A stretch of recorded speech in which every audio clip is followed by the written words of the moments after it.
everybody. I'm Hillary Atkin from the Atkin Report in Los Angeles, and I'm so happy to welcome Felsmere from The Voice to this edition of Hillary's Happy Hour. How are you doing? Hey guys, I'm amazing, Hillary. How are you? Fantastic, and I'm so happy you're here. You have such an interesting distinction of being the only artist who appeared on season one of The Voice in 2011 to come back for season 26 13 years later. What a mind Yes. blower that was for the Yeah. coaches and for the audience. What was that like for you to return to the Voice stage? I mean, it's incredible. Like I honestly thought for years whether I was gonna do it again or like it kept kind of coming to me like, should I try it again? Should I put myself back out there? And it was really exciting for me to be back. And honestly, the way that the show has developed, I mean, you can only imagine like the first season was so different, not in a bad way, but it was just brand new, and they were trying to figure out all the kinks and so now coming back with the show fully developed, it was such an amazing experience to be back on that stage and lots of pressure but still so amazing. Well, both Michael and Gwen loved your blind audition performance of Some Kind of Wonderful. Michael was rocking out to it, singing along. Both of them were fighting so hard for you. And I actually thought you were going to go with Buble. So, what factors went into your decision of going with Team Gwen? you know i it was funny because Gwen was my first choice and Michael was my second. So it was really hard for me. But I said from the beginning, when I found out the panel of judges, I said that I was going to go with Gwen. I'm a huge fan of Gwen and she's an icon. She is a big style influence for me. I think that I've always been, the type of person that loves the baggy jeans and the cool tops and just outlandish. Like I don't like, to follow people's style. I don't like to, I like to just like be myself and show my expression through my style, and that's exactly who she is. But just with her song choices and her collaborations over the years, like I feel like we fit so well. And so from the beginning, when I found out the panel of judges, I was like, if Gwen turns for me, I'm going with Gwen. So And so, what are you hoping to learn from being coached by Gwen? I mean, Gwen is just such an icon. Like, I think that she could really help kind of nurture like my performance aspect on stage. I am definitely a performer, and I think that that's why we make so much sense together because she's like the craziest performer. Like, she's incredible.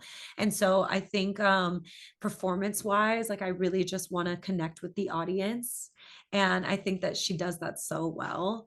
So I definitely want to learn that from her. And I kind of just want to see, what songs she wants me to sing and what kind of like idea she has for me as an artist. I'm going to take everything that she says into consideration and add it to my style and yeah, hopefully create something incredible.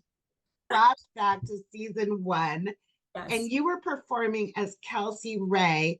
And on Team CeeLo, one of the original coaches with Adam Levine, who's also coming back next season, Blake Shelton, who sat in the chair for 23 seasons, and Christina Aguilera. So, what are your fondest memories from back then? And how have you grown as an artist since then?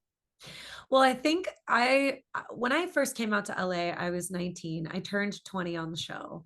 And I think just coming from such a small town, I'm from a really small town. And so coming from such a small town and being in LA for the first time, having three celebrity, huge artists turn around for me was like I can't even express or explain like how I felt in the moment, but I think that just being on the first season and coming from, you know, just again such a small town, and like being in front of these coaches, it was like so unbelievable and so crazy for me. I think that choosing CeeLo ultimately was because he has such soul, and I've always just loved soul music. I grew up on soul music, and so ultimately I had to go with him. But it's crazy, like it's crazy to have done the very very first season. Like I think that's like so crazy. I've changed so much. My sound has changed so much. It's developed so much.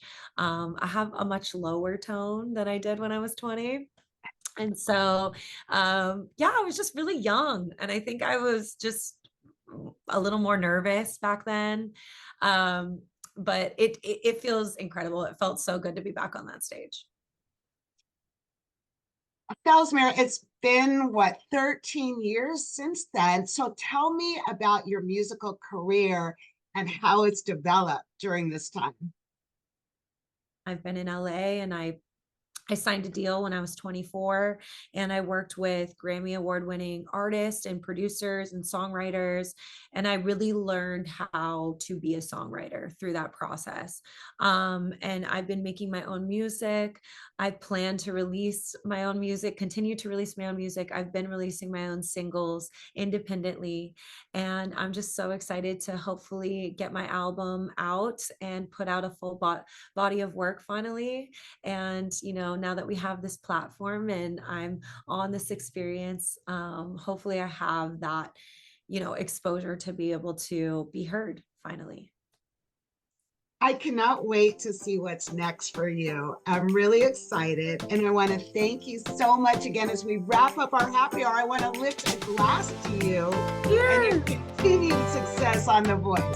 Cheers. Thank you so much. Cheers to you.